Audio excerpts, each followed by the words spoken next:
우리 목회자들을 통해서 하나님께서 종종 병자를 치유하고는 합니다. 그런데 그 이유는 목회자들이 병든 분들을 위해서 자주 기도하기 때문에 그렇습니다. 만약에 여러분의 기도를 통해서 병든 자가 낫는 일이 별로 없다면 그 이유는 여러분이 병자를 위해서 잘 기도하지 않기 때문에 그렇습니다. 하나님께서 나 같은 사람의 기도를 통해서 병을 고칠까 하는 그러한 의구심이 있기 때문에 기도하지 않아서 그런 것입니다. 그러나 우리가 지난주에 믿음의 기도에 대해서 배웠어요.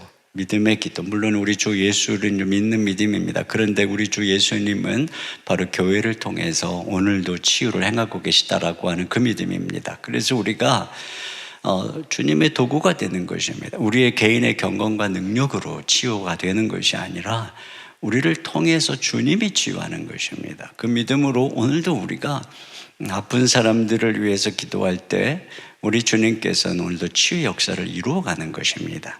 그런데 오늘은 이 치유의 기도 두 번째, 믿음의 기도와 더불어서 오늘 우리에게 주시는 말씀은 의인의 간구입니다. 오늘 제가 여러분과 함께 나눌 중심 구절은 16절 하반절인데요. 의인의 간구는 역사하는 힘이 큼이니라 라고 하는 이 말씀입니다. 이것이 무엇을 내포하는지 깨달을 때 이 말씀 안에 있는 비밀을 벗겨낼 때 여기에 우리를 향한 놀라운 약속이 숨겨져 있습니다. 자, 먼저 이 의인의 간구라고 했을 때 의인이 누구냐 하는 것에 대해서 생각해 봐야 되겠는데요. 첫째로는 자신의 죄를 회개하는 사람, 자신의 죄를 날마다 회개하는 사람입니다. 지난주에 믿음의 기도는 병든 자를 일으킨다라고 얘기를 하면서 여기 15절 하반절 뒤에 보니까 이렇게 돼 있어. 혹시 죄를 범하였을지라도 사하심을 받으리라 이렇게 말하고 있습니다. 그러니까 우리가 교회가 병든 자를 위해서 기도할 때 하나님이 그를 치유하실 뿐 아니라 혹시 그 사람이 죄를 범해서 아플 수도 있단 말이에요. 자, 그럴 때 하나님께서 그의 죄를 용서해 주시고 또 그의 병을 고쳐주신다. 바로 그 말씀을 하고 있는 것입니다. 근데 여기 혹시 죄를 범하였을지라도 라고 얘기하는 것을 보면 모든 병이 다 죄로 인한 것은 아니라는 것을 암시하는 것이죠. 우리가 잘못된 음식을 먹어서 또는 스트레스와 근심에 눌려서 아프기도 하고 남들에게 허약한 체질이 걸려서 시마다 때마다 감기를 앓는 분도 있고 유전적인 문제도 있고 또 환경이 어려워서 또 과로해서 병에 걸리기도 합니다. 바울은 복음을 늘 전하다 고난을 많이 당했고 그의 몸에는 그래서 늘 육체에 가시가 있다고 하죠. 디모데도 위장에 병이 있었던 듯하고요. 또 인디안 선교의 삶을 헌신했던 데이빗 브레이너드는 젊은 날에 폐결핵으로 죽었습니다. 조나단 에드워즈 일기를 보면은 그가 오랫동안 섬겼던 교회에서 쫓겨나서 이 훌륭한 사람도 교회가 쫓아내더라고요. 보니까 쫓겨나가지고 인디안 교회 굉장히 어려운, 그래서 자기의 그 6남매를 키우기엔 굉장히 힘들었던 그 교회로 부임하면서 굉장히 많이 아팠던 기록이 있어요. 몇 달 동안 아프기도 하고.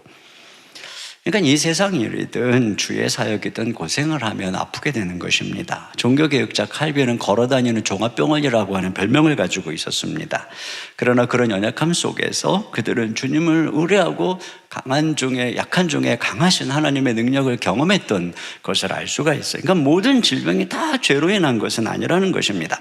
근데 여기에 죄를 범하였을지라도 라고 하는 것은 특정한 불순종을 얘기하는 것입니다. 그래서 하나님께서 그 죄로 인해서 징벌하는 경우, 그래서 병을 주시는 경우들이 종종 있어요. 주님께서 38년 된 병자를 고치시고 나중에 그를 만나서 더 악한 것이 생기지 않게 다시는 죄를 범하지 말라고 말씀한 것을 보면은 그가 이 죄 때문에 이런 병이 걸렸구나. 또 중풍병자에게도 네 죄 사함 받았느니라 라고 말씀하시는 것 보면은 그가 바로 죄로 인해서 중풍병에 걸렸었구나 하는 것을 알 수가 있습니다. 고린도 교회에는 이 성찬을 더럽히는 죄로 병든 자들이 있었어요. 고린도전서 11장 29, 30절 같이 한번 보겠습니다. 시작. 주의 몸을 분별하지 못하고 먹고 마시는 자는 자기의 죄를 먹고 마시는 것이니라. 그러므로 너희 중에 약한 자와 병든 자가 많고 잠자는 자도 적지 아니하니. 네, 그렇습니다. 이와 같이 교회 안에 어떤 질서를 어겨서 병이 들기도 하고, 또 모세의 누이 미리암 같은 경우에는 모세의 권위에 도전하면서 비방했습니다. 그 결과 그가 나병이 발병했던 것을 알 수가 있습니다. 이것을 통해서 하나님이 그의 죄를 책망하고 있는 것이지요. 자, 그런데 교회가 그를 위해서 기도할 때, 그의 치유를 위해서 그가 장로를 청하고 가서 교회가 가서 기도할 때 그 병이 그런 죄로 말미암은 것이라 할지라도 주님께서는 그 죄를 사해 주시고 그 병을 고쳐 주실 것이다, 이 말씀을 하고 있는 것이에요. 이 말은 그러면 교회가 또 목사님이 가서 기도하면 그 사람이 회개하지 않아도 병을 고쳐 주신다는 것인가? 그런 의미가 아닙니다. 이 문맥을 가만히 살펴보면 이 사람이 회개 중에 교회의 장로를 요청하고 있겠구나라고 추측할 수가 있어요. 성도는 죄를 짓는 중에 병이 들면 하나님이 내 죄를 책망하시는구나, 또는 내가 깨닫지 못했어도 병이 걸리면 자신의 죄를 돌아보는 것이 성도인 것입니다. 그러므로 그가 그 아픈 중에 교회의 장로를 청해서 기도해달라고 한다는 것은 그 자체에 이미 회개의 의미가 포함되어 있는 것을 알 수가 있어요. 그러므로 주님께서는 그렇게 회개하면서 기도를 요청하는 그에게 교회가 가서 기도해 줄 때 주님께서 그의 죄를 사해 주시고 회개하고 있으니까요. 그리고 병을 고쳐주신다라고 하는 것입니다. 그러면서 일반적인 권면으로 이어지고 있어요. 자, 16절입니다. 시작. 그러므로 너희 죄를 서로 고백하며 병이 낫기를 위하여 서로 기도하라. 의인의 강구는 역사하는 힘이 큼이니라. 네, 보세요. 그러니까 그래서 너희가 서로 병 낫기를 위해서 기도하고 죄를 고백하면서 병 낫기를 위해서 기도하라. 그러면서 의인의 강구가 역사하는 힘이 크다. 그러니까 이 맥락 속에서 보면 의인이 누구냐? 죄를 안 지은 사람이 아니라 죄를 자백하는 사람, 회개하는 사람, 이런 말씀을 하고 있는 것이에요. 여러분, 성경에 보면 욥이 당대의 의인이라고 얘기합니다. 그런데 욥이 그 고난 속에서 궁극적으로 하나님 앞에 회복되는 계기가 뭐냐? 욥기 42장 6절 같이 봅니다. 시작. 그러므로 내가 스스로 거두어드리고 티끌과 제 가운데에서 회개하나이다. 그렇습니다. 그러니까 이 욥의 의인됨이 바로 여기에 있어요. 또 다윗은 왜 성군이라고 불리는가? 그가 죄를 짓지 않아서라든가, 또는 그가 큰 죄를 지은 적이 없어서라든가, 그게 아니잖아요. 다윗이 하나님 앞에 늘 회개하고 자백하기 때문에 그렇다라고 하는 것입니다. 그러니까 주님께서는 우리에게 우리가 얼마나 죄를 안 짓는가, 또는 우리가 얼마나 큰 죄를 안 짓는가 하는 것을 보고 우리를 의인이라 하는 것이 아니고, 우리가 얼마나 죄를 회개하는가 하는 거예요. 칼빈은 기독교 강요에서 이런 얘기를 했어요. 하나님께서는 우리 안에서, 이 택한 자들 안에서 지속적으로 우리 안에 있는 부패성과 우리 안에 있는 죄책을 제거하셔서 우리를 거룩으로 인도하시는 일을 하시기 때문에 신자는 평생토록 회개해야 된다라고 이야기를 했어요. 그러니까 여러분, 우리의 이 성화, 이 거룩은 우리의 회개에 달려 있다는 거예요. 그러므로 그 사람이 하나님이 보실 때 의인이라 하는 것은 죄를 얼마나 안 졌느냐가 아니고 내가 얼마나 죄를 자백하느냐입니다. 성경은요, 나는 죄를 안 짓는다, 나는 죄가 없다라고 하는 사람을 의인이라고 말하는 것이 아니라 거짓말장이라고 말하고 있어요. 요한일서 1장 8절입니다. 시작. 만일 우리가 죄가 없다고 말하면 스스로 속이고 또 진리가 우리 속에 있지 아니할 것이요. 그렇습니다. 진리가 그 안에 없으니까, 주님이 없으니까 자기 죄를 볼 줄 몰라요. 그래서 자기 안에 있는 수많은 죄 들보는 못 보면서 다른 사람에게 있는 티끌을 보고 정죄하는 사람에 불과하다는 것입니다. 성경의 의인은 누굽니까? 다른 사람의 죄를 보기 이전에 내 안에 있는 커다란 그보다 더 중한 죄가 있다는 것을 발견하고 날마다 자백하는 사람입니다. 그러면 자백하면 어떻게 될까요? 요한일서 1장 9절입니다. 시작. 만일 우리가 우리 죄를 자백하면 그는 미쁘시고 의로우사 우리 죄를 사하시며 우리를 모든 불의에서 깨끗하게 하실 것이요. 그렇습니다. 이게 얼마나 자백이 얼마나 정말 은혜로운 일인지 모릅니다. 이렇게 씻겨지니까 그가 의인이라는 것입니다. 두 번째로는 철저히 회개하고 죄에서 돌아서는 사람을 가리키는 것입니다. 여기 16절에 보니까 그러므로 너희 죄를 서로 고백하며 이렇게 기록하고 있어요. 그리고 병 낫기를 위해서 서로 기도하라. 자, 이것을 가만히 생각해 보면, 자, 내가 지금 병이 왜 걸렸어요? 죄 때문에 그렇단 말입니다. 그러면 누구한테 지금 가서 죄를 고백하는 거겠어요? 서로라고 하니까. 내가 지금 죄를 지은 사람이죠. 그 관계에 문제가 있는 사람에게 가서 죄를 고백하라고 하는 의미인 것입니다. 여러분, 성경에서 죄 고백은 언제나 내가 죄를 지은 사람에게 고백하라고 하는 것입니다. 일체적으로 우리의 모든 죄는 하나님 앞에 짓는 것이기 때문에 하나님 앞에 은밀하게 죄를 고백하는 것이며, 동시에 내가 누군가에게 피해를 입혔다면 그 사람에게 가서 죄를 고백하며 용서를 구하는 것입니다. 이것이 성경이 말하는 진정한 회개인 것입니다. 그래서 내가 죄를 지은 대상이 개인이면 개인에게, 가족이면 가족에게, 교회면 교회에게 용서를 구하는 것, 이것이 바로 주님이 원하는 것입니다. 그러므로 여기에 서로 고백하라고 하는 것은 하나님 앞에서만 회개하지 말고 네가 피해를 입힌 당사자에게 가서 용서를 구해라, 이게 진정한 회개라고 하는 것입니다. 하나님 앞에서 죄를 자백할 줄 아는 사람은 사람에게도 미안하다고 말할 줄을 압니다. 그런데 반대로 사람에게 사과할 줄 모르는 사람은 하나님 앞에서도 회개할 줄 모르는 사람인 것입니다. 그런 면에서 의인이 누굽니까? 하나님 앞에서뿐 아니라 사람 앞에서 죄를 회개하며 철저히 죄에서 돌아서는 사람이라는 것을 알 수가 있습니다. 세 번째로 의인은 누구냐? 관계에서 막힘이 없는 사람입니다.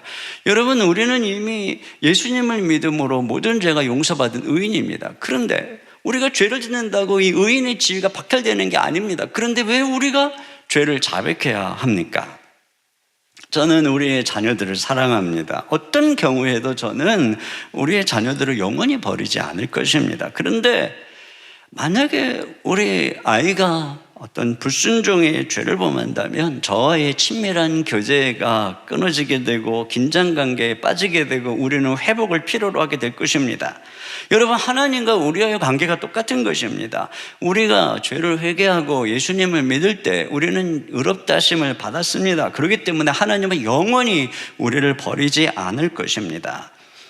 그러나 내가 죄를 지음으로 하나님과 나의 사이가 어떻게 될까요? 관계가, 교제가 단절됩니다. 냉랭해지는 것입니다. 풍성한 은혜가 말라버릴 수 있게 되는 것이죠. 그렇기 때문에 어떻게 해야 돼? 내가 죄를 자백하는 것입니다. 그럼 자백을 통해서 원래의 관계, 이 칭의를 통해서 주어지신 하나님과의 화평을 누리고 그분의 은혜 가운데 나아감을 입는 이 풍성한 관계가 다시 회복이 되는 것입니다. 그러니까요, 성경에서 의라고 하는 것은 이 관계적으로 막힘이 없는 것을 의미하는 것입니다. 그러니까 하나님과의 관계에 막힘이 없는 사람이 의인이라고 하는 것이죠. 또 그것은 사람과의 관계에서도 마찬가지인 것입니다. 내가 그러기 때문에 그 사람에게 가서 죄를 고백하라고 하는 것입니다. 마태복음 5장 23, 4절 같이 봅니다. 시작.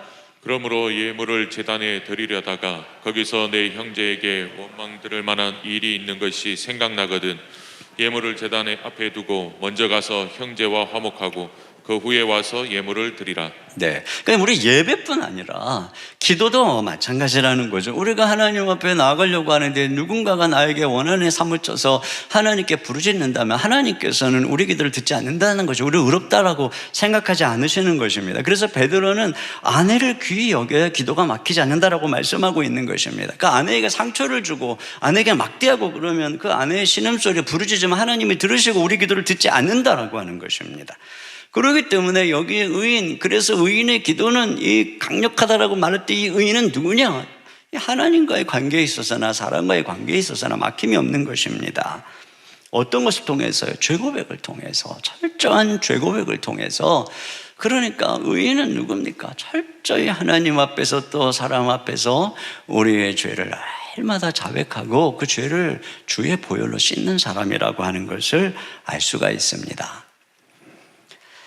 자, 그런데 오늘 본문이 이야기하지 않는 게 있어요. 이거 조금 짚고 넘어가야 될 것 같습니다. 왜냐하면 이 본문이 너무 논란이 많은 본문이기 때문에 그렇습니다. 여기 죄를 서로 고백하라고 하는 것 때문에 공동체가 모일 때마다 서로 죄를 고백해야 된다라고 주장을 하고 있는 분들이 더러 있습니다. 초대교회는 모일 때마다 죄를 공적으로 고백했다라고 하는 것이고, 또 어떤 평양 대붕의 각성회 때도 나와서 공적으로 죄를 고백하고 하는 일들이 있었기 때문에 그런 것입니다.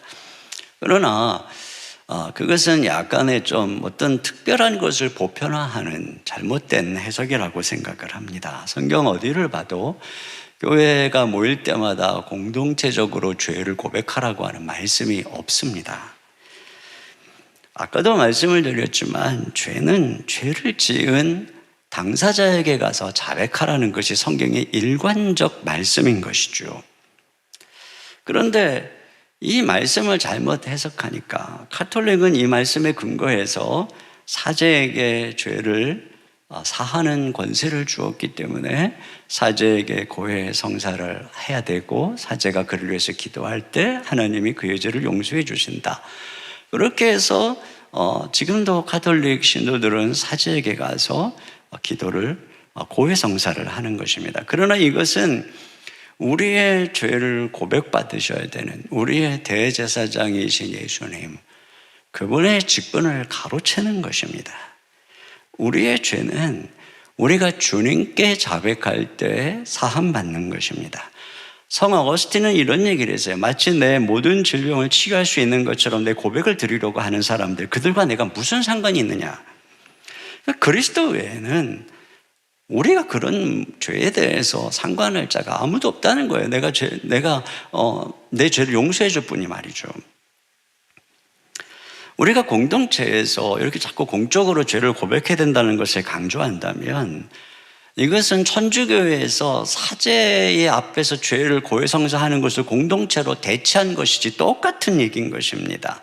공동체 앞에서 공적으로 죄를 고백할 수 있어야 진정한 죄사함을 받은 사람이요, 성령의 역사를 회개하고 죄사함의 확신을 가진 사람이라고 주장한다면, 여러분, 그 사람은 어떤 면에서 진정으로 예수님의 죄사함을 믿지 못하는 사람일 수가 있는 것입니다. 우리가 진정으로 죄사함의 확신을 가지지 못하니까 자꾸 그런 말들에 흔들리고 그런 가르침에 흔들리는 것입니다. 우리가 성령님의 감동하심 속에서 하나님의 영광을 보고 그 앞에서 우리의 죄의 추함을 보고 슬퍼한다면, 그래서 우리가 우리의 죄를 사해 주실 예수님의 십자가 앞에 나아간다면, 그리고 그분 앞에 우리의 죄를 자백하며 회개한다면, 그러면 주님께서는 우리를 용서해 주신다. 거듭거듭 성경에서는 우리에게 그 대제사장이 계신다. 그분 외에는 아무도 없다. 이렇게 말하고 있는 것이 로마서, 갈라디아서, 히브리서 모든 성경의 곳곳의 말씀입니다. 수많은 분량을 가지고요. 여기에 뭐를 더하는 것, 아무것도 말하고 있지 않습니다. 크리스토톰은 이런 얘기를 했어요. 크리소스톰은 동료 종들에게 죄를 드러내지 말고 은밀하게 모든 것을 보시는 하나님 외에는 그 누구도 없는 상태에서 죄를 드러내라. 중요한 건 이것입니다. 죄를 드러내라는 거예요. 하나님 앞에서. 우리가 자꾸 하나님 앞에서 이런 자백을, 회개를 안 하니까 자꾸 엉뚱한 그런 강조점들이 들어오는 거예요. 죄를 회개하니까 죄사함의 확신이 없으니까 자꾸 흔들리는 거예요, 지금. 저는 사제들에게 죄사함의 어떤 권세도 없기 때문에 저의 죄 사함을 위해서 사제에게 가야 될 필요성을 하나도 느끼지 못합니다. 마찬가지로 저는 저의 죄를 사함받기 위해서 공동체 앞에서 고백해야 될 필요성을 전혀 느끼지 못합니다. 저는 저의 문제를 해결하기 위해서 오직 예수님께 나아갑니다. 나를 긍휼히 여겨주시는 대제사장이신, 나를 위해 십자가에 죽으신 바로 그분께 나아가서 자백할 때 주님께서는 내 모든 죄를 흰눈같이 씻어주심을 믿는 것입니다. 내가 죄를 용서받기 위해서 여기에 더할 것은 아무것도 없습니다. 어느 낙태를 경험한 한 여성도가 쓴 글에서 많은 공감을 느꼈어요. 이분은 16세 낙태를 했는데 자, 이것이 본인에게는 얼마나 큰 가책이고 또 스스로 씻을 수 없는 그런 부끄러움이겠습니까? 그러다 보니 이 자기 스스로 이 부끄러운 나의 과거를 모르면 어느 누구도 나를 제대로 알 수 없다는 확신 속에 무모할 정도로 솔직하게 나눈 거예요. 새로운 친구를 만나든 청소년 목회자에게도 또 공동체 식구들에게도 말입니다. 그런데 그녀가 나중에 이런 얘기를 합니다. 내가 그리스도 안에서 나의 정체성을 새롭게 깨닫게 된 후에 과거 자신의 나의 그 낙태가 규정한 인생을 살 필요가 없다는 것을 깨달았다. 그러면서 자기 자신은 성령 안에서 씻음과 거룩함과 의롭다함을 받았다는 거죠. 그래서 하나님의 자녀로 입양이 되어 새로운 출생 증명서를 받았는데 그 증명서에 굳이 과거에 대한 주석을 추가할 필요가 없다는 거예요. 공감하지 않습니까? 또 그는 자기 낙태 간증을 통해서 사람들이 자신과 같이 고통스러운 선택을 하지 않기를 바랬다는 거예요. 그런데 그가 뭐라 그러냐면 설사 자기의 간증을 통해서 낙태 위기에 있는 많은 어린 생명을 구했다고 해서 내 과거의 죄가 보상받을 수는 없었다는 겁니다. 그러면서 이 여인은 이런 얘기를 합니다. 나는 결코 낙태의 죄값을 지불할 수 없다. 아무리 많은 아이의 생명을 구한다고 해도 말이다. 오로지 완전하고 죄 없는 대속자만이 그 대가를 지불할 수 있다. 믿음으로 예수님을 바라볼 때만 죄사함 받고 구원받을 수 있다. 여러분, 얼마나 정확한 얘기입니까? 자, 그렇다고 해서 그럼 우리가 공동체 안에서 죄 고백할 필요가 전혀 없다. 그 얘기는 아닙니다. 우리가 우리 공동체 안에서 죄 고백이 필요할 때가 있습니다. 첫째는 어느 때냐면 죄로 인한 상처에서 벗어나지 못할 때입니다. 이 자매도 그래요. 자기 안에 이런 상처로 인해서 기독교 상담가 앞에서 또는 믿을 만한 멘토 앞에서 또는 신뢰할 만한 목사님 앞에서 자기의 이 죄 문제를 가지고 이 상처를 가지고 상담할 때 벗어날 수 있었다는 거예요. 그런 면에서 우리에게 믿음의 공동체가 필요한 것이고, 두 번째로는 우리 혼자 힘으로 죄를 벗어날 수 없을 때인 것입니다. 그래서 이 죄는 은밀할 때 힘을 발휘합니다. 그런데 그 죄가 나를 자꾸 사망의 파멸의 길로 끌고 가는 걸 느끼는데 그 죄의 유혹에 항거할 힘이 없다고 느낄 때, 그때 우리가 이 죄를 고백하면 이 죄는 드러나면 힘이 없어지는 것이거든요. 그럴 때 우리는 믿음의 진실한 친구들이나 신뢰할 만한 지도자에게 나의 지금 처해 있는 죄의 유혹과 죄에 빠진 것을 고백할 수 있어요. 그걸 통해서 뭘 얘기하는 겁니까? 내가 지금 이걸 이길 수 있도록 도와달라는 거죠. 그런 면에서 공동체는 그렇게 존재하는 것입니다. 여러분, 그런 측면에서 우리가 모이는 다락방을 한번 생각해 보세요.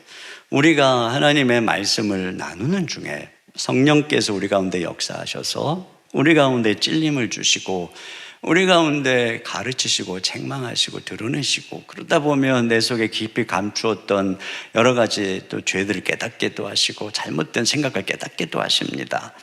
그때 우리는 성령님의 인도하심 속에서 공동체 안에서 우리 속에 깨달은 잘못들을 나누는 거예요. 그걸 통해서 우리는 무엇을 하고 있는 것입니까? 말씀에 순종하는 법을 배우고 있는 것입니다. 이걸 통해서 자라가는 거죠. 그러나 여러분, 성경은 이러한 모임을 공동체가 모여서 죄 고백을 하라고 말하지 않아요. 성경은 너희가 피차 말씀을 가르쳐라. 피차 죄의 유혹에 빠지지 않도록 서로 말씀하면서 권면해라. 이런 모습으로 우리에게 말하고 있는 것이지, 공동체 앞에서 다 죄를 고백해야 된다, 이런 얘기는 성경 어디에도 나오지 않습니다. 죄에 대한 권징도 마찬가지예요. 누가 죄를 지으면 어떻게 하라고 합니까? 그와 내가 1대1로 가서 회개하면 된 거예요. 그런데 회개하지 않으면 두세 사람이 가고, 그래도 회개하지 않으면 교회가 가서 그 사람을 권면해도 안 들으면 그를 출교해라. 근데 그가 돌아오면 받아들이라는 것입니다. 그러니까 여러분, 우리가 모일 때 과거에 지은 죄의 목록들을 꺼내놓고 그것을 성경적 공동체로 한다면 그것은 좀 오해가 많은 것입니다. 때로 하나님께서 시대 속에서 또 공동체 특성을 따라서 이런 죄의 고백을 통해서 하나님이 쓰시는 경우가 있어요. 그것을 부정하는 것은 아닙니다. 그러나 여러분, 성경적으로 균형 잡힌 시각을 유지하면서 우리가 아름다운 공동체를 세워가야 되는 것입니다. 자, 두 번째로 우리가 여기서 보는 것은, 우리가 의인이 누군가를 살펴봐서 이번엔 의인의 간구. 오늘 이 본문은 의인만 강조하는 게 아니고 그 의인이 기도한 것을 강조하고 있어요. 그래서 의인의 기도가 아니라 의인의 간구라고 하죠. 앞에서 믿음의 기도라고 그랬어요. 여기는 의인의 간구예요. 이게 헬라어로 다른 단어입니다. 그래서 새 번역에는 의인의 이 간절한 기도라고 번역을 했어요. 여기에는 이 간구의 강조점이 있는 것입니다. 야고보가 기도 자체를 강조하고 있다는 것을 이 엘리야의 예를 통해서도 발견하게 되는데요. 17절, 18절 같이 보겠습니다. 시작. 엘리야는 우리와 성정이 같은 사람이로되 그가 비가 오지 않기를 간절히 기도한즉 3년 6개월 동안 땅에 비가 오지 아니하고 다시 기도하니 하늘이 비를 주고 땅이 열매를 맺었느니라. 자, 물론 엘리야가 이 의인의 기도의 예가 분명합니다. 그런데 여기서 강조하려고 하는 것은 그가 뭐 특별한 사람이다, 그게 아니에요. 그래서 오늘 이 시작을 어떻게 하느냐, 여기 17절 상반절에 보니까 엘리야는 우리와 성정이 같은 사람이로되, 그러니까 엘리야가 우리랑 똑같은 사람이고 낙심하고 죽기를 구하기도 하고 우리랑 똑같이 죄도 짓고, 그러나 주님의 은혜로 서서 주님의 이 십자가의 보혈로 하나님의 은혜로 거룩하게 되어지는 우리랑 똑같은 사람이라는 거예요. 다른 거 없다는 거죠. 나중에 승천하고 그랬기 때문에 엘리야는 본질적으로 우리랑 다르다, 그렇지 않다는 것입니다. 그런 면에서 오늘 강조하고 있는 것은 뭐냐면 우리랑 똑같은, 그리스도 안에서 그와 우리가 똑같다는 거예요. 그가 뭘 했냐? 그가 기도를 했다는 거예요. 간절히 기도를 했더니 비가 오지 않고, 또 기도했더니 비가 왔다. 여기 보면 이 그가 비가 오지 않기를 간절히 기도한 즉 이렇게 돼 있는데, 이게 원문을 보면은 이 간절히 기도했다라고 하는 이 말이 그가 기도를 기도했다, 이런 그 의미예요. 단어가 그거예요. 둘 다 기도를 기도했다, 이런 단어예요. 기도의 명사형과 기도의 동사형이 딱 쓰여져 있어요. 이거 무슨 얘기냐면은 그가 한 것은 기도였다, 그 얘기죠. 그랬더니 3년 6개월 동안 비가 안 오고 다시 기도했더니 비가 왔다, 이걸 강조하는 거예요. 그러니까 지금 여기서 의인의 기도를 얘기하면서 이미 의인이 뭔지 정리했잖아요. 그런 면에서 엘리야는 우리랑 똑같다는 얘기예요. 특별한 거 아니다. 그런데 엘리야가 왜 이런 놀라운 응답을 받았느냐? 기도했다, 그 얘기를 하는 것입니다. 그래서 하나님께서 그의 기도에 응답하시고 그런 놀라운 역사를 이루었다. 여러분, 신자가 이 세상을 살아가면서 쉼없이 고난의 삶을 살아가는데 하나님께서 그런 우리에게 주신 이 무기 특권이 뭐냐? 기도입니다. 기도를 통해서 하늘에 계신 하나님과 소통하면서 그분의 도움을 받아가는 것, 이것이 바로 신자의 삶의 비결인 것이에요. 다윗에게 하나님이 주신 무기 딱 하나, 그의 기도를 들으신 것입니다. 그렇기 때문에 사울의 군대를 따돌리고 하나님의 도움을 받아서 하나님의 뜻을 이루는 인생이 된 것입니다. 우리가 이 세상을 이기고 특별히 악을 이기는 방법, 그건 뭐냐? 기도라고 하는 거예요. 야고보는 계속 기도를 강조하죠. 이전에도 이 야고보서 4장 2절 하반절로 3절 같이 봅니다. 시작. 너희가 얻지 못함은 구하지 아니하기 때문이요 구하여도 받지 못함은 정욕으로 쓰려고 잘못 구하기 때문이라. 네, 같은 맥락인 거예요. 그러니까 지금 그 똑같은 얘기 하는 거예요. 우리가 날마다 회개하면서 기도해야 된다는 겁니다. 그러면 주신다는 거예요. 그걸 왜 얻지 못하냐? 둘 중에 하나인 거죠. 기도하지 않기 때문에, 또는 잘못 쓰려고 회개하지 않기 때문에. 우리가 하나님 앞에서 한편에서는 날마다 회개하고 자백하고 막힘이 없는 그런 의인으로서, 그럼 어떻게 되느냐? 기도해야 된다는 것입니다. 그러면 주님께서 우리의 기도를 들어주신다는 거예요. 여러분, 기도를 하지 않으면 아무 일도 일어나지 않아요. 그런데 기도하면 놀라운 일이 일어납니다. 여러분, 그냥 속으로 자꾸 이렇게 그냥 속으로 기도하고 그러지 말고, 시간을 꼭 하루에 정해놓고 여러분의 입술을 열어서 5분이라도 좋아요. 은밀한 곳에 들어가서 문을 닫고 하나님 아버지를 불러보세요. 반드시 발성해서 하나님 아버지. 그러면 하나님 아버지가 들으십니다.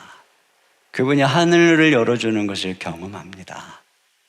주님의 임재가 느껴집니다. 내가 답답하고 캄캄했던 삶에 빛이 비칩니다. 주님이 힘을 주십니다. 신기한 일들이 일어나는 것입니다. 이것이 바로 하나님께서 우리에게 주신 놀라운 무기예요. 너의 염려를 주께 맡겨버리라. 이는 그가 너희를 돌보심이라 약속이 있잖아요. 그러니까 염려, 걱정, 근심이 있으면 주님께 맡기세요. 그러면 주님이 돌봐주신다라고 말씀하고 그것을 경험하게 되는 것입니다. 자, 그런데 마지막으로 제가 여러분 그 교재에는 없지만 한 가지 중요한 한 가지, 여기서 우리가 깨달을 수 있는 아주 중요한 한 가지가 뭐냐면 이 교회에 하나님의 이 성도들에게 주신 이 기도의 권세입니다. 여기 지금 야고보는 너희 죄를 서로 고하고 병낫기를 위해 서로 기도하라고 말씀을 했어요. 이 말씀 속에서 우리가 발견하게 되는 것은 뭐냐면, 지금 교회 안에 죄로 인해서 병든 사람들이 많이 있다는 거죠. 그러니까 서로 죄를 고백하면서 병낫기를 위해서 기도하라고 지금 권면하고 있는 것입니다. 그러니까 많은 사람들이 죄로 인해서 하나님의 징계의 손안에 있다는 것이에요. 여러분, 이 야고보서를 처음부터 거슬러 올라가 보세요.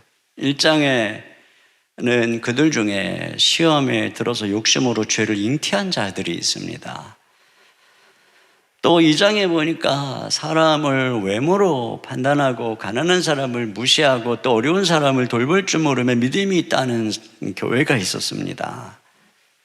또 3장에 보니까 악한 이 혀로 지옥불을 뿜어내면서 형제를 저주하는 자들이 있었습니다.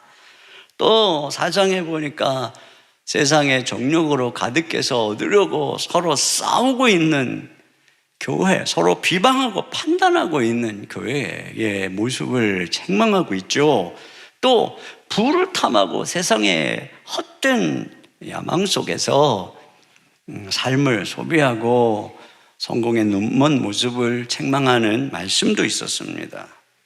지금 이것이 그 야고보가 바라보고 있는 교회들의 죄악들이었어요. 그리고 나서 지금 5장 마무리에서 결론적으로 말하는 게 무엇입니까? 너희 중에 병든 자가 있느냐? 너희 중에 병든 자가 있느냐? 그는 교회의 장로들을 청할 것이요, 가서 기도하면 주님께서 그들을 일으키시는데 혹시 죄를 범하였을지라도 그 죄를 사하여 주시리라, 이렇게 말씀하고 있는 것입니다. 물론 이것은 그 죄를 사해 주시고 병을 고쳐주신다는 것을 내포하고 있는 것이지만, 여기서 초점은 무엇이냐? 바로 그 죄사함에 있는 것입니다. 영적인 회복에 있는 거예요. 영적인 회복. 여러분, 이 말씀은 우리가 가만히 이렇게 묵상하다 보면, 제가 이 말씀을 수없이 읽고 또 너무 야고보서가 진짜 어렵더라고요. 누워서도 생각하고, 그러다가 제가 여기서 제 마음에 떠오른 장면이 바로 마태복음 18장에 이 공동체 안에 있는 이 권세, 이 징계의 권세에 대한 말씀이었어요. 여러분, 우리가 아는 것처럼, 아까도 제가 말씀드렸던 것처럼 공동체에 누가 죄를 범하면 가서 권면합니다. 근데 돌아서지 않으면 결국은 그를 징계하죠. 출교합니다. 그러면 하나님께서 이렇게 말씀하시고 뭐라고 주님께서 말씀하셨냐면은 마태복음 18장 18절입니다. 시작. 진실로 너희에게 이르노니 무엇이든지 너희가 땅에서 매면 하늘에서도 매일 것이요 무엇이든지 땅에서 풀면 하늘에서도 풀리리라. 네. 이렇게 교회가 그 사람을 쫓아내면 이제 매는 거죠. 하늘에서도 맨다. 근데 그가 이제 회개하고 돌아오면, 그러면 교회가 받아들이면 하늘에서 푼다. 네, 그 말씀을 하고 있는 거죠. 이것이 바로 교회의 징계의 권세인 것입니다. 그런데 그러면서 기도와 연결을 시키고 있어요. 바로. 자, 19절입니다. 시작. 진실로 다시 너희에게 이르노니 너희 중에 두 사람이 땅에서 합심하여 무엇이든지 구하면 하늘에 계신 내 아버지께서 그들을 위하여 이루게 하시리라. 네. 이게 왜 갑자기 이렇게 연결됐을까를 제가 이렇게 묵상하면서 마음에 그려지는 그림이 이거예요. 어떤 사람이 죄를 범합니다. 근데 안 들어요. 돌아서지 않아요. 그 죄를 끊지 않아요. 그러니까 그 영혼을 구원하기 위해서 출교를 시킵니다. 옛날에는 이제 출교하면 이제 교인들하고 성도 교제도 못하니까 당신 지옥이야. 이 교회 안에서 출교됐다는 것이 하나님 나라 밖으로 추방된 거야. 이런 자극요법인 거죠. 그런데 교회는 그렇게 해서 회개케 하기 위해서 그걸로 끝나는 게 아니라는 거예요. 기도한다는 거죠. 그 영혼이 돌아와야 되니까. 너희가 기도하면 하늘에 계신 아버지가 들으신다는 것입니다.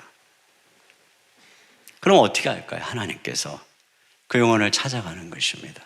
그래서 어떻게 해요? 그를 징계하는 거예요. 뭘 통해서? 병을 통해서. 깨닫는 거죠. 그때 나의 이 죄를 하나님이, 하늘에 계신 하나님이 징계하는구나. 깨닫는 거예요. 그래서 어떻게 하겠어요? 회개하겠죠. 기도하니까, 교회가 기도하니까. 그러면 그가 회개하면서 어떻게 해요? 다시 교회 장로들을 청하는 겁니다. 그러면 교회가 가서 어떻게 합니까? 그를 위해서 회개하니까 기도하는 겁니다. 그래서 기도하는 거예요. 그러면 또 하나님이 어떻게 하신다는 거예요? 하늘에 계신 아버지가 들으신다. 그래서 그의 죄를 사해 주시며 그가 회개하고 있으니까 그 병을 고쳐주신다는 것입니다. 지금 그 맥락인 거예요, 지금. 그리고 무슨 얘기를 하는 겁니까? 교회가 이와 같이 하나님 앞에서 죄의 문제를 이렇게 하나님 앞에서 기도할 때 교회의 기도를 통해서 하나님은 이 땅의 죄악을 다루신다는 거예요. 이걸 이 맥락 속에서 엘리야의 기도를 한번 생각해 보세요. 엘리야가 죄악에 가득한 그 아합의 그 시대에 제가 이제 다음 주부터 열왕기상 엘리야에 대한 말씀을 나누려고 그래요. 사실 이걸 이미 이제 그렇게 하려고 계획을 하고 있었는데 제가 이 마지막에 보니까 엘리야잖아요. 어떻게 하나님이 이렇게 연결을 시켜주시는가 모르겠어요. 근데 거기 보면 아합의 때에 바알과 아세라 우상 숭배로 막 그 땅이 죄악이 가득합니다. 그때 엘리야가 뭐 했느냐? 기도했다고 그러죠. 하나님 하늘문 닫아주세요 하고 기도했다는 거예요. 거기는 그렇게 안 나와요. 그러니까 분명히 이거는 야고보가 해석을 더한 거예요. 이 공동체 상황에 더해서 해석을 더한 거죠. 그러니까 해석한 거예요. 하나님의 말씀 앞에서 영감을 가지고 하나님 아버지 죄악된 이 땅 하늘문 닫아주세요. 하나님의 엘리야의 기도를 들었다는 거예요. 그래서 3년 6개월 동안 비가 안 왔어요. 그리고 그 사이에 무슨 일이 일어납니까? 엘리야가 갈멜산에 바알과 아세라 선지자 다 불러다 놓고 하늘에서 불을 내리게 하죠. 그래서 그때 그걸 보고 백성들이 다 우상을 숭배하던 백성들이 야, 저것들 가짜였구나 하고 바알과 아세라 선지자 다 죽이고 모두 우상을 회폐합니다. 그때 엘리야가 기도하는 거예요. 하나님, 이들이 바알과 아세라 선지자 죽이고 다 돌아섰습니다. 하늘문 열어주십시오. 그랬더니 비가 왔다. 이게 엘리야의 기도였다는 거예요. 그러니까 오늘 교회가 이렇게 기도해야 된다는 것입니다. 오늘 교회가 교회 안에 있는 죄를 바라보고 이 땅에 있는 죄를 바라보면서 기도할 때 엘리야에게 응답하셨던 하나님이 오늘 우리 교회의 기도에 응답해 주신다. 이게 바로 의인의 기도라고 하는 거예요.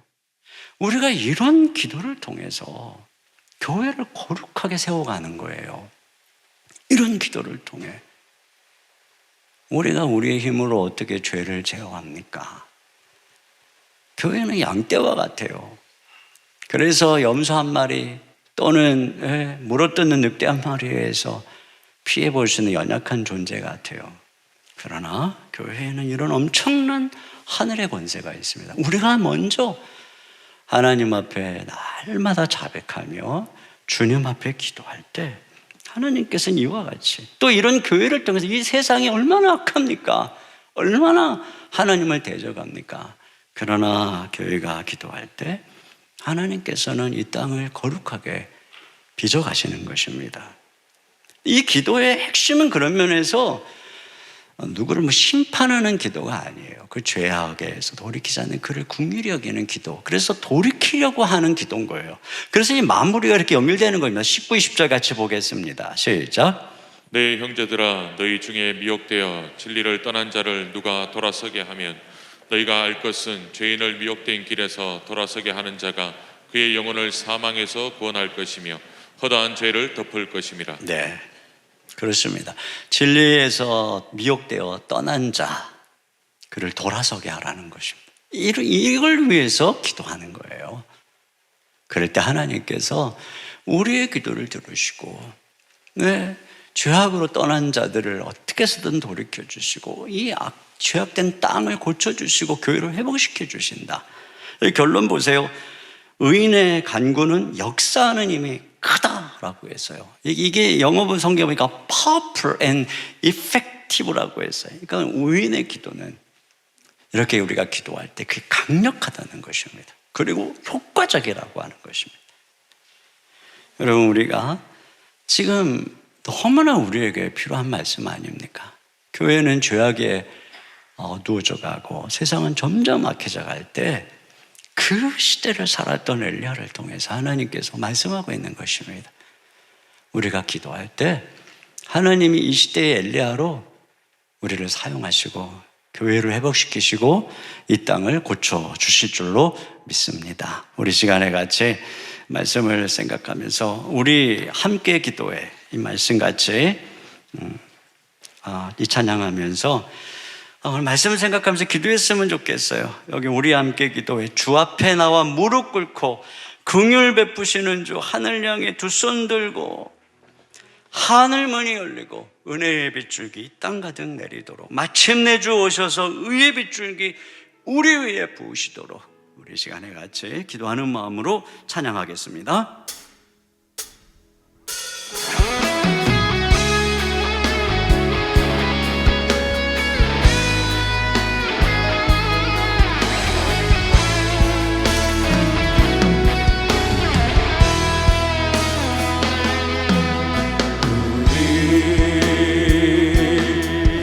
기도해 주 앞에 나와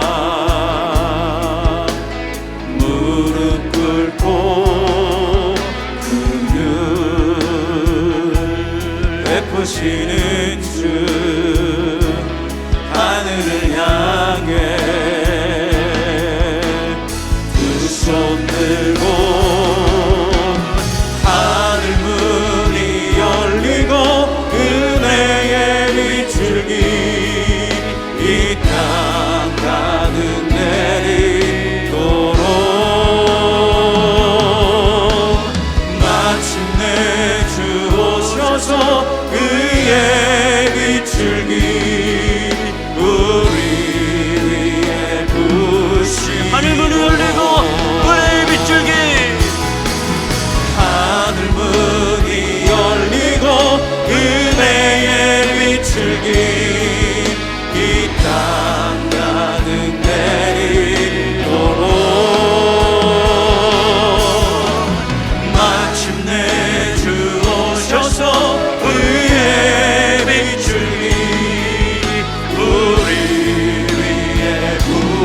한 번 더 합니다. 하늘 문이 열리고 은혜의 빗줄기. 우리 두 손 들고 찬양합니다. 열리고 은혜의 빗줄기 이 땅 가득 내리도록 마침내 주 오셔서 은혜의 빗줄기 우리 위에 부시도록. 우리 시간에 같이 기도할 텐데 우리 기도 제목을 같이 읽고 기도하도록 하겠습니다. 자, 첫째, 주님, 날마다 죄를 고백하며 주님께 나아가기를 원합니다. 하나님께만 아니라 내가 상처 입힌 그에게도 죄를 고백하며 진정한 회개의 열매를 맺게 하소서. 주님, 우리의 죄를 자백함으로 하나님과 친밀한 관계 회복이 일어나길 원합니다. 다른 사람과의 관계도 회복되어 기도할 때 막힘이 없게 하옵소서.